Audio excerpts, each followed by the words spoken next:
It's 6 a.m. and the sun is shining a dim light on Boston as it prepares to awaken a bustling city.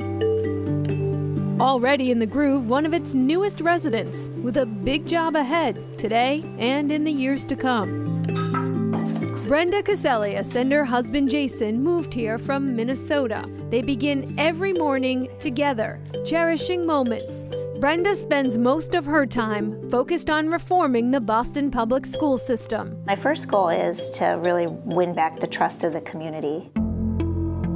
Caselius takes on the city's superintendent role at a time when Boston remains among the best performing large urban school districts in the country, but community trust is shrinking, in part due to turnover at the head. Caselius will be the district's 5th superintendent in just the past 10 years, in a community where 2/3 of the city's 65,000 students live in poverty. Closing opportunity gaps for children and really looking at those core principles of poverty as a city and really getting at why our children come to us with less so that we can do more. Just how does she plan to do that? By living and breathing in the community. We join Brenda on her commute, a walk through Roxbury's Dudley Square. I want to be able to get into our neighborhoods throughout Boston, because Boston is really kind of a neighborly city, and really feel what it's like and what resources are available to children and families within those communities.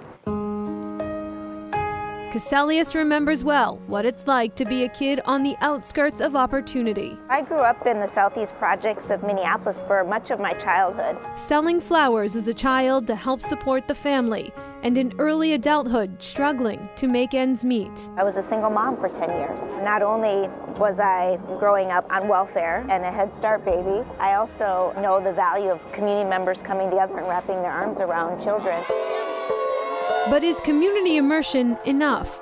Caselius came to Boston with a lofty goal to get inside all of its 125 schools in 100 days. If I hadn't really walked the schools and talked to the teachers in each of those schools, and I'm making these really big decisions for them, it didn't seem fair. Where the heart of the community isn't in statistics, but in the classrooms, where principals and teachers are on the front line of obstacles. It's 9 a.m. and Higginson Elementary School is getting a new playground, a 7-year effort. It's been more than a labor of love. Everybody has given everything they have and more to dedicating what our students need. A simple space, the value of which is untold, felt clearly through these tears of joy. Not every school is so lucky. This blacktop, the entrance to the Hennigan School in Jamaica Plain, serves as its only place for kids to play. How are you? Are you going to be my tour? It's 11 a.m. and Caselius is about to hear about the challenges at this kindergarten through 8th grade. Hello! From students who have a wish list. I would like for us to have more seating options. We need a larger classroom to make our school a wonderful place for all children to learn. Principal Tanya Woodward has been working in the BPS system for 27 years. She has seen positive change since the days she walked these halls as a student. Change in the school dynamics, what it looks like, the teachers that are in there, how they represent the students more, how the curriculum starts to represent the students, and it's more of a welcoming community. But with welcoming arms comes new challenges. There's about 13 different neighborhoods that represent our school. We have at least 7 different languages. Out of 600 students here, half are ESL learners. English is their second language. Patterns of words. Okay, interesting. Simple instruction is more complicated. Some classes are made up of as many as 6 different primary languages. And for the older students, aging equipment has them far behind the advances being made in other schools. We need new technology. It would be great to have smart boards in the room. It would be great to have the differentiated furniture. Thank you so much. For Caselius, the Hennigan School is number 99 on her tour.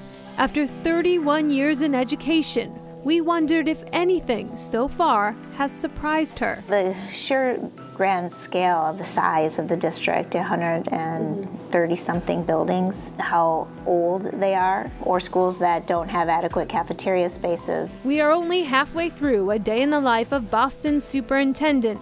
and she faces big questions ahead. An update for you on the superintendent's 100-day tour. In December, she met her goal of visiting every school. Now she has another challenge, ending homelessness among BPS students.